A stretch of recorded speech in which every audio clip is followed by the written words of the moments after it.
वसईत 2 लहान मुलांचा खदानीत बुडून मृत्यू. कुटुंबात पसरले दुःखाचे सावट. वसई पूर्वेच्या नवजीवन परिसरातील एका खदानीत 2 लहान मुलांचा बुडून मृत्यू झाला.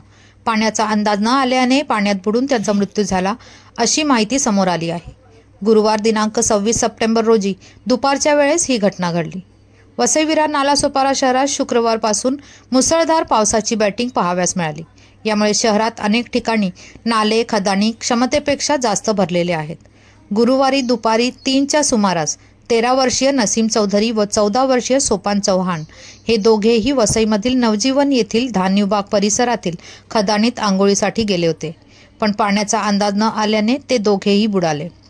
मुलांचे नातेवाईक व स्थानिकांनी त्यांना वाचवण्याचा प्रयत्न केला आणि बाहेर काढून त्यांना तातडीने वसईच्या प्लॅटिनम रुग्णालयात उपचारासाठी दाखल करण्यात आले, परंतु डॉक्टरांनी त्यांना मृत घोषित केले. या प्रकरणी पेल्हार पोलीस ठाण्यात गुन्हा नोंदवण्यात आला आहे. मात्र एकाच दिवशी अशा या दोन्ही मुलांच्या मृत्यूने त्यांच्या कुटुंबियात हळहळ व्यक्त केली जात आहे.